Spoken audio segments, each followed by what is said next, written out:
If you're thinking about purchasing a home for the first time, chances are good that you're feeling a little overwhelmed. Watch this video for my 10 steps to purchasing a home for the first time, and be sure to reach out. You can call, text, or email to get this list emailed to you.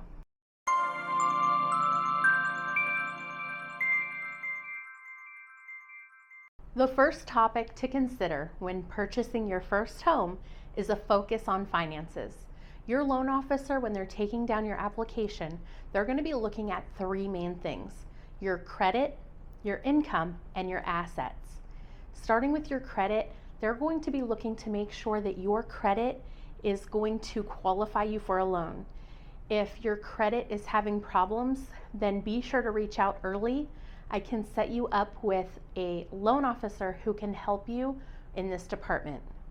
One way to keep an eye on your credit is to sign up for a free service like Credit Karma. It's important to note that Credit Karma is not going to directly correlate to the credit pool from the loan officer, but it will give you a fairly decent idea of how close you are. You can also qualify for a free credit report once a year from annualcreditreport.com, so you can also check there. Next, they're going to be looking at your income. If you're a salaried employee or an employee with a W-2, they're going to want to see a work history of a year. They're going to want to see your pay stubs. Now, if you are a 1099 employee, they're going to want 2 years of work history. It's important that you not change jobs while you're in the process of purchasing a home. They want to make sure that you're maintaining things pretty much status quo throughout the process. So if you're planning on leaving your job, do that now and wait on the home purchase. Next is assets. They're going to be looking at your retirement accounts, any income, any investment accounts that you have. All of those things are important when you're purchasing a home. If you have your money in cash under the mattress or in a safety deposit box or something like that, it is important that you get this money into a bank account as soon as possible. They need to be able to track where the money is coming from, and large cash deposits are red flags on your credit application. Once you've completed your full application and your loan officer gives you a pre-approval, then we're ready to start the search. We want to know what type of home you're looking for. Is it a single family home, a townhome, a condo? What type of home should we focus our search on? It's important that you look at location. Is there a proximity to your job or to school that you need to maintain? Is there a certain school district that you want to stay in? Is there a certain distance away from a highway or something like that? So location is absolutely important in your search criteria. You may even narrow it down to a specific town or even a specific neighborhood when looking at location. You also want to know how many bedrooms, how many bathrooms, and any other must-haves. Make sure your must-have list is not too extensive. I suggest 3 to 5 must-haves, like a fenced backyard, a fireplace, an open concept kitchen, something like that. You want to make sure that you narrow that down to the things you absolutely cannot live without. Once we know your search criteria, we can begin the search for you and send you homes that match those criteria. Next up, I want to talk about budget. And for this, I'm actually talking about budgeting the money that is coming out of your pocket before you even get to the closing table. You have to remember that once you go under contract, you're going to be paying due diligence and earnest money right away. Those are what we like to call skin in the game, and it is paid directly when you first sign a contract. Traditionally, we would recommend that 1 to 3% of the sale price be budgeted for in the total combined due diligence and earnest money, but I can give you more direction when we're actually looking at homes. It's important to note that your due diligence money and earnest money are considered to be part of your down payment. They are not fees in excess of the sale price of the home.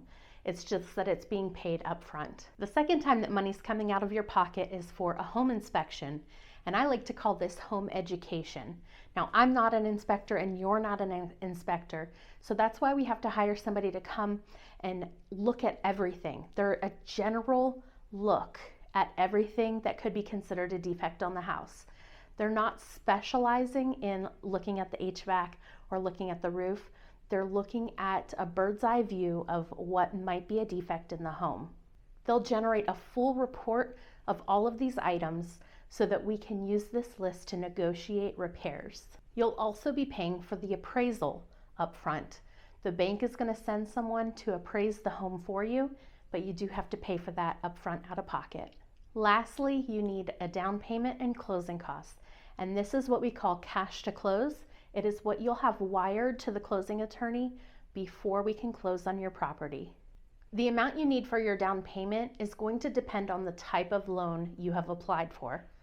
For an FHA loan, the minimum down payment is 3.5%. For a conventional loan, there are different levels. You might be putting down 3%, 5%, 10%, 20%, but your loan officer will give you direction on what your minimum down payment is. And of course, you can always put more in your down payment if you have it. Keep in mind that a VA loan and a USDA loan have 0% down payment required, so just keep that in mind when you're talking with your loan officer. Your loan officer can also give you an idea of an estimate of your closing costs. Your closing costs contain a lot of different variables. That's why it's hard to pinpoint an exact number, but some of the things that might be included are your loan origination fee, your title search fee, all of the other attorney fees, also prorated taxes or HOA fees, and your homeowner's insurance. I realize this might sound like you need a ton of money to close on a home. However, there is a way we can structure your offer to potentially lower these closing costs, and that's called a seller concession. Here's how a seller concession might work. Say for instance, you wanted to purchase a home and you wanted to offer $300,000 on the home, but you want to be able to reduce your closing costs by $5,000. So instead of offering $300,000 on the home, you offer $305,000 with a $5,000 seller concession. So what happens in this case is that the extra $5,000 gets factored into the mortgage amount and you're financing that instead of paying for it up front. In this market, we're not seeing a lot of seller concessions, especially with multiple offers, but there are situations where it might be a valuable avenue to explore. All right, so let's imagine you went out and you got your pre-approval, you toured homes, and now you found the one you love. You're ready to make an offer.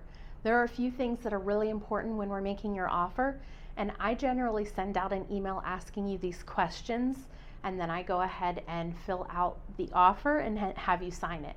So here are the things that we need to talk about. Number one is the offer price, right? So in this market, we're seeing prices going up, and the listing price is kind of a starting point. But in different markets, you might see different things. It's important to be looking at the comps for the area and looking at what this home is worth to you. That's what we're looking at when we're making our offer. We also need to know how much you're offering for your due diligence fee and your earnest money deposit. These amounts in a multiple offer situation, you want to look at making a competitive offer. In a situation where you're the only offer on the table, that's where you can talk about what's a fair offer. A little earlier, we talked about these numbers, and in a traditional market, we might be looking at 1 to 3% of the sale price as a total combined for the due diligence fee and earnest money deposit. Next is the closing date. Is there a specific date you would like to close?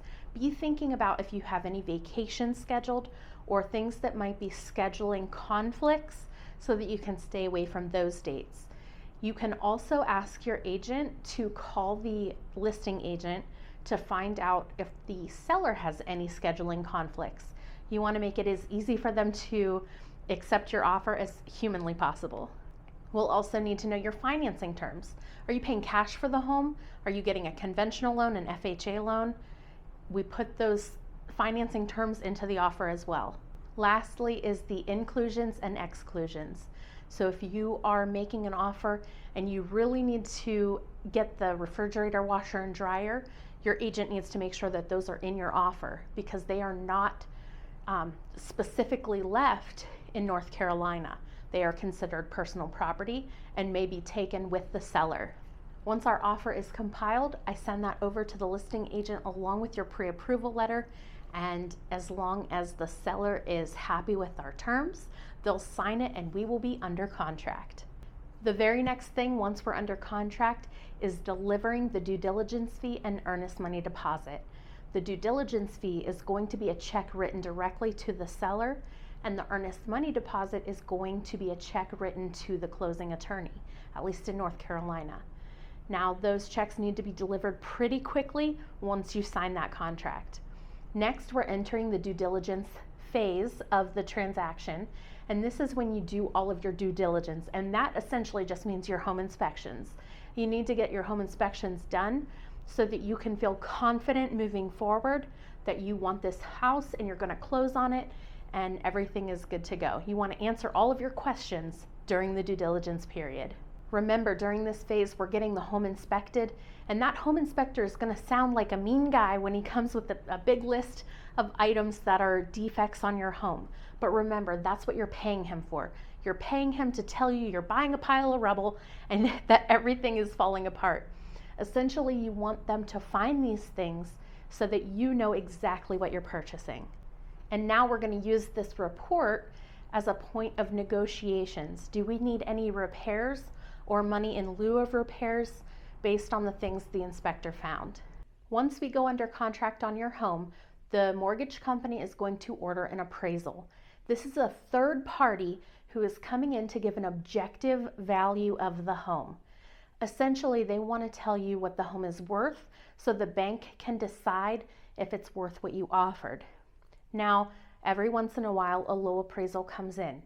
If that happens, if the appraisal comes in lower than the sale price, then a decision needs to be made. In these cases, there are pretty much 4 outcomes that can happen. 1, the seller can decide to come down to the appraisal price. They're not going to like that. It's they accepted your offer and that's the amount they want. So if we're negotiating that down, they're not going to be happy about it. Option 2 is that the buyer and seller split the difference. That means the buyer has to pay cash for half of the difference between the sale price and the appraisal price. The third option is that the buyer covers the entire difference. That's not going to be rolled into the loan because the bank is saying it's not worth that much. So this would have to be cash. In some cases, buyers might have to receive a gift for someone to make up that difference. The last option is that the buyer has to walk away.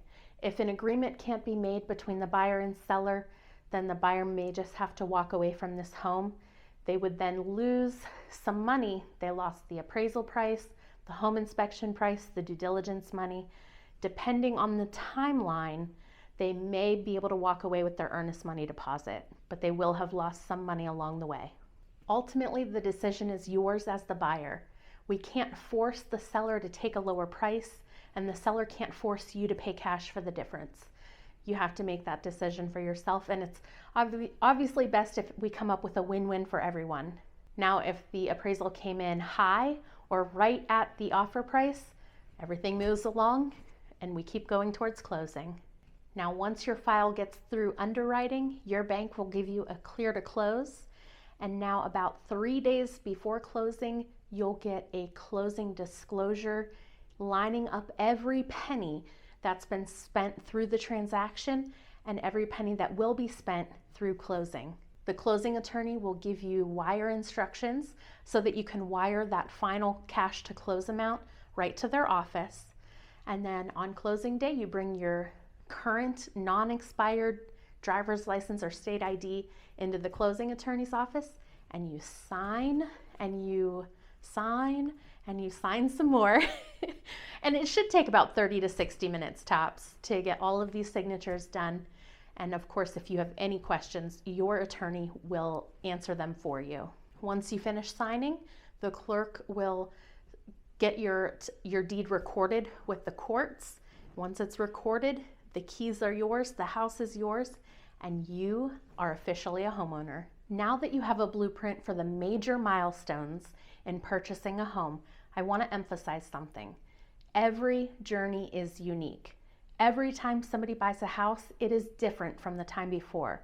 So keep in mind, we have a great idea of the steps here, and we will have to be flexible throughout the process. Listen, I hope that this video helped ease your mind a little bit about purchasing your first home. If you have questions, leave a comment below, and don't forget to reach out if you'd like these steps emailed right to you. Thank you so much for watching today, and I hope I taught you something. Bye.